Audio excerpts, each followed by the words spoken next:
अपने देश भारत की माटी में कुछ तो ऐसी बात है जो विदेशों से लोगों को अपनी ओर खींचती है। भारत के धर्म, अध्यात्म, संस्कृति, यहाँ की परंपरा अपने आप में जुदा है।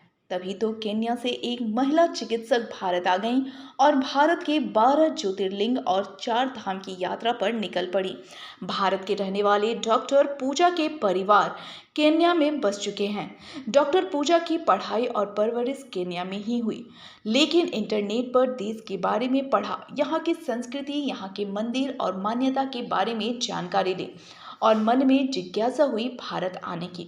भारत आने के बाद केदारनाथ के दर्शन करने के उपरांत 12 ज्योतिर्लिंगों के बारे में जानकारी हुई, जिसके बाद डॉक्टर पूजा ने 4 धाम और 12 ज्योतिर्लिंग के दर्शन करने का संकल्प लिया और बाबा बैजनाथ धाम ज्योतिर्लिंग पहुंच गई। डॉक्टर पूजा ने बताया कि उनके माता पिता बहुत पहले केन्या शिफ्ट हो चुके थे, जो कि गुजरात के रहने वाले थे। देवघर ज्योतिर्लिंग दर्शन करने के बाद डॉक्टर पूजा पारस और फिर पुरी के दर्शन करने के लिए निकल गई। पूजा कामना है कि भारत का दर्शन, यहाँ का आध्यात्मिक और यहाँ की संस्कृति इतना मजबूत है कि इस संस्कृति को हर कोई जीना चाहता है। 12 ज्योतिर्लिंग और 4 धाम की यात्रा भारत को जानने और यहाँ के संस्कृति को समझने का सबसे बेहतर जरिया है। आई हूँ केन्या से, ईस्ट अफ्रीका से, अकेली आई हूँ। मैं 12 ज्योतिर्लिंग कर रही हूँ, या 12 ज्योतिर्लिंग कर रही हूँ और 4 बड़े धाम कर रही हूँ। मेरा 10th ज्योतिर्लिंग है, 10 ज्योतिर्लिंग कंप्लीट होएगा आज।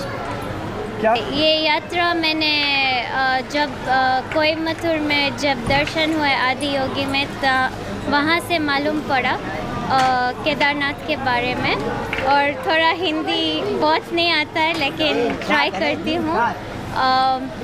मेरे फ्रेंड्स ने सिखाया सब कुछ और उन लोगों ने ही बोला 12 ज्योतिर्लिंग के बारे में। तो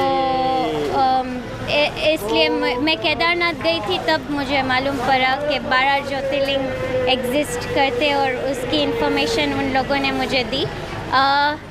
Can I just talk in English? Yeah. So क्या होता है, like because of the reels that everyone made is what made me, encouraged me to do this trip. So all the reels and everything, I really thank internet, because a lot of information, Google, Instagram and all that, and the people that make the reels is the reason why I'm here doing a solo trip.